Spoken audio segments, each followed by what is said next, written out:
আজকে আমি মাছের তেলের একটা রেসিপি শেয়ার করব, আর এটা গরম ভাতের সাথে খেতে দারুণ লাগে।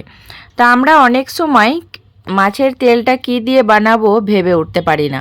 তো এইভাবে বানালে কিন্তু খুবই ভালো লাগে, আর এটা অনেক দিনের পুরনো গ্রামীণ রেসিপি একেবারে। তো শুরু করা যাক, আশা করছি আপনাদের ভালো লাগবে। তো এখানে আমি আলু বেগুন এরকম ছোট ছোট করে কেটে নিয়েছি। তারপর কড়াই বসিয়ে দিয়েছি, কড়াইয়ে দিয়ে দিয়েছি সর্ষের তেল। আমি এখানে ফোড়নে দিয়েছি দুটো শুকনো লঙ্কা আর কালো জিরে। এরপর আমি কুচি করে রাখা পেঁয়াজটা দিয়ে দিলাম। তো মধ্যেটা একটু জায়গা করে নিচ্ছি মাছের তেলটা দেব বলে। তো মাছের তেলটা দেওয়ার পর আমি সামান্য লবণ আর হলুদ দিয়ে পেঁয়াজের সাথে ভালো করে ভাজবো। তাতে করে পেঁয়াজটাও ভাজা হয়ে যাবে আর তেলটাও ভালোভাবে ভাজা হয়ে যাবে। এই যে পুরো তেলটা গলে এসেছে। আর এটা রুই মাছের তেল, আর মাছটা বেশ বড় সাইজেরই ছিল।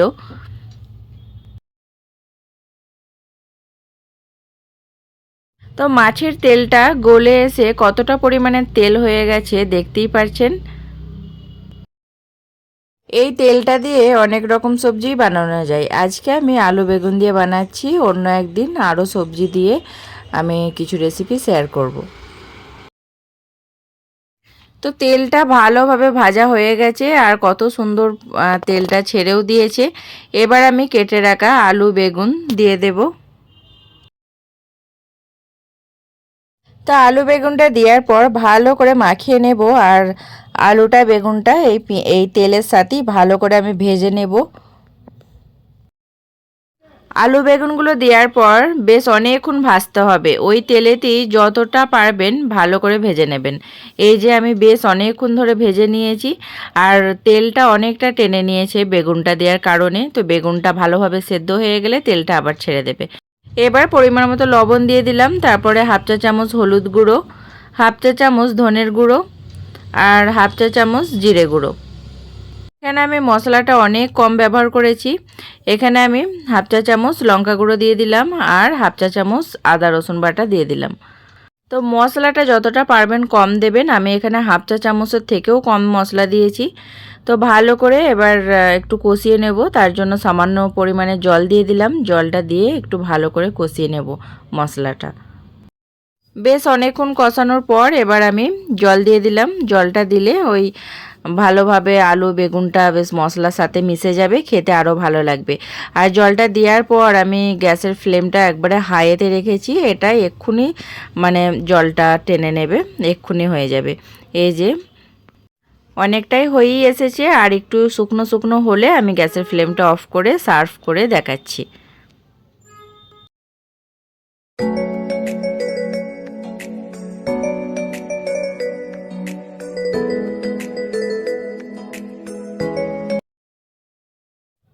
তো পুরোপুরি রেডি হয়ে গেছে, আর আপনারাও এইভাবে একবার বানিয়ে দেখতে পারেন। এটা খেতে ভীষণ মজা হয়।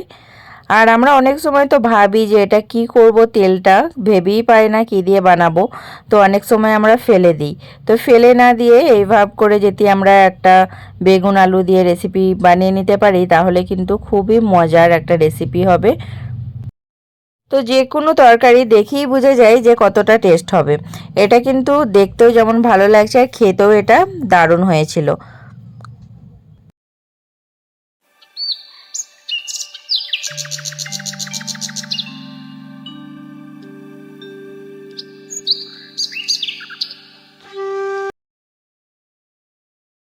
তো মাছের তেল দিয়ে এই আলু বেগুনের তরকারিটা, এটা দিয়ে কিন্তু ভাত রুটি মুড়ি সবের সাথেই ভালো লাগে।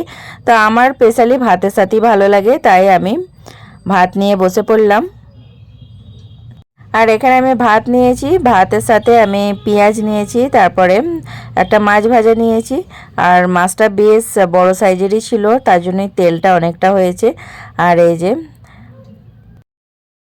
মাছের তেলের তরকারিটা, তো এইটা দিয়ে ভাত খাওয়ার যে মজা, এটা স্পেশালি বাঙালিরা ছাড়া কেউ বুঝতে পারবে না। আমরা বাঙালিরাই জানি যে এই তেল দিয়ে ভাত খেতে কত ভালো লাগে।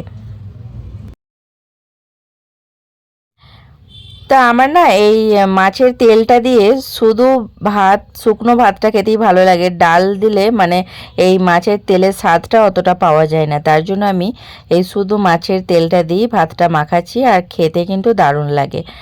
গরম গরম ভাতের সাথে এই রকম মাছের তেলের তরকারি করলে আমার ভীষণ ভালো লাগে। শুধু এটা দিয়ে ভাত খাওয়া হয়ে যায়।